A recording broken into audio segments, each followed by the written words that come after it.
السلام علیکم ورحمۃ اللہ وبرکاتہ۔ دوستو، آپ خیریت سے ہو؟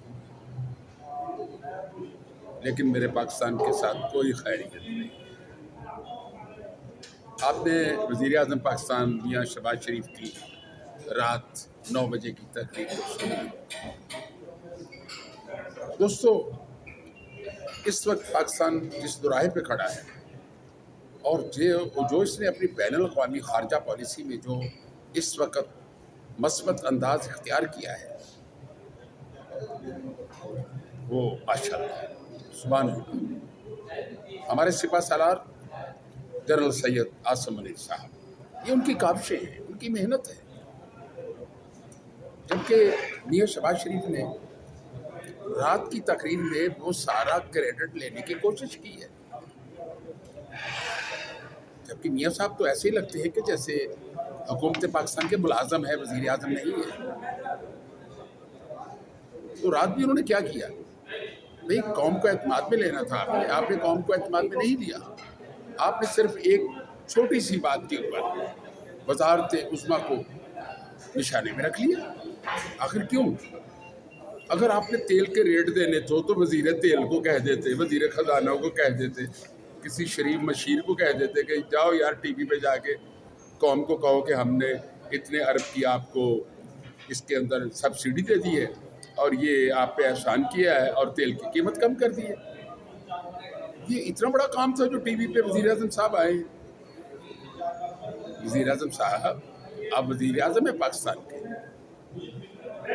آپ کسی ادارے کے ایس او نہیں ہیں، سیکٹری نہیں ہیں، آپ وزیر نہیں، وزیر اعظم ہیں۔ آپ کو اپنا پروٹوکول اور پروٹوکول کا انداز اپنانا۔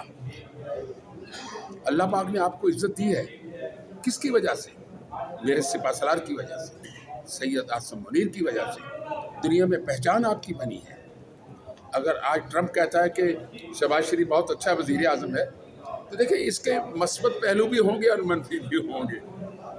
آپ بڑے خوش ہوتے ہوں گے کہ ٹرمپ جو ہے ہمیں کہہ رہا ہے کہ آپ وزیر اعظم بہت اچھے ہیں، لیکن سوچیں پوری دنیا ٹرمپ کو گالیاں دے رہی ہے۔ وہ گالی دینے والا بندہ آپ کو کہہ رہا ہے کہ شہباز شریف بہت اچھے آدمی ہے۔ دیکھیں یہ بات ہمیں بھی اچھی نہیں لگتی کہ اس بغیرت کی زبان پہ آپ کا نام آئے۔ آپ بہت شریف آدمی ہیں۔ اس وقت سید عاصم منیر اور آپ نے جو خارجہ پالیسی میں کردار ادا کیا ہے، اور 2 دن کے بعد پاکستان کے اندر 4 وزرائے خارجہ آ رہے ہیں، ہم سے بات چیت کریں گے، جس میں ترکی بھی ہے، سعودیہ بھی ہے، دبئی بھی ہے، اور ہو سکتا ہے کہ چائنا بھی اس میں شامل ہے۔ یہ بڑا اعزاز ہے آپ کے لیے میاں صاحب۔ آپ کو پورا وزیر اعظم سمجھیں، آپ یہ نہ سمجھیں کہ آپ ہمارے سپہ سالار کے زیر سایہ کام کر رہے ہیں اور آپ وزیر اعظم نہیں۔ آپ وزیر اعظم ہیں، آپ دل سے نکال دیں گے ساری باتیں۔ باقی رہی کہ اب ہوتا کیا ہے، جو بھی ہونا ہے، پاکستان سپر، پاکستان زندہ باد۔ پاکستان نے دنیا میں اپنا کردار ادا کر دیا ہے۔ یہ 10 دن کی جنگ بندی ہوئی ہے نا، یہ جنگ بندی تو نہیں ہوگی، لیکن ہمارا احسان ہے ایران پر، عربوں پر، کہ ٹرمپ نے ہماری بات مان کے تصدیق دی۔ لیکن یہ تمام معاملات کے کوئی مثبت نتائج نکلتے نظر نہیں آ رہے۔ یہ خطہ جو ہے نا جہاں ہم بیٹھے ہوئے ہیں، یہ میدانی جنگ بنے گا، اس کو کوئی نہیں روک سکتا، کیونکہ ایرانی قوم جو ہے وہ کبھی کسی کی نہیں ہوئی، وہ ہماری بھی نہیں ہے، وہ ڈنگ ٹپاؤ قوم ہے۔ ہم سے کام پڑے گا تو وہ ہمارے ساتھ بیٹھ جائیں گے، ورنہ ہمارے صحابہ کرام پہ تبرے بولیں گے، ہمارے اہل بیت کے متعلق ان کا کیا خیال ہے، ہمیں وہ مسلمان نہیں سمجھتے۔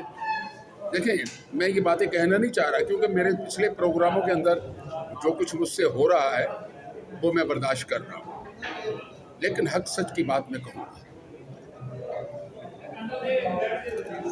مجھے امید ہے، کبھی امید ہے کہ پاکستان میں گیس اور تیل کا بحران جو ہے وہ انشاءاللہ تعالی جلدی ختم ہوگا۔ اور اس کے لیے اس وقت سعودی عرب بہت اہم کردار ادا کر رہا ہے، اور انشاءاللہ تعالی چند ہی دنوں کے اندر یہ بات جو ہے وہ سامنے آ جائے گی۔ اس وقت بھی سعودی عرب کے 4 جہاز جو ہیں وہ روانہ ہو چکے ہیں اور پہنچ چکے ہیں، اور وہ ہماری ہیلپ کر رہے ہیں، مدد کر رہے ہیں، اور دیکھو ہم بھی ان کے لیے جان کی بازی لگا رہے ہیں۔ اگر سعودی جو ہے نا وہ خدمت گار ہیں کعبہ کے اور مدینہ کے، تو ہم محافظ ہیں مدینہ اور مکہ کے۔ ہمارے جوان وہاں بیٹھے ہوئے ہیں، پاکستان کی فوج تیار ہے، خدا نخواستہ مکہ اور مدینہ کی طرف کسی نے نظر بھی کی تو اس کی نسلیں ختم کریں گے۔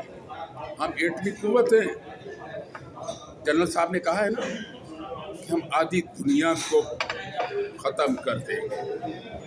اگر کعبہ کی طرف کسی نے نظر کی، وہ کوئی بھی ہو، ہم پوری دنیا کو ختم کر دیں گے۔ اور ہمیں کبھی امید ہے کہ وزرائے خارجہ کی کانفرنس جو کل ہو رہی ہے اسلام آباد میں، وہ مثبت ہوگی اور کوئی ایک راستہ نکلے گا جس میں پاکستان کا پھر نام ہوگا، پاکستان پھر سپر ہوگا۔ میرے جنرل صاحب جو ہے نا وہ پھر اپنی حیثیت کو منوا چکے ہیں اور پھر منوائیں گے۔ اسی کے ساتھ میں آپ سے اجازت چاہوں گا۔ خدا حافظ۔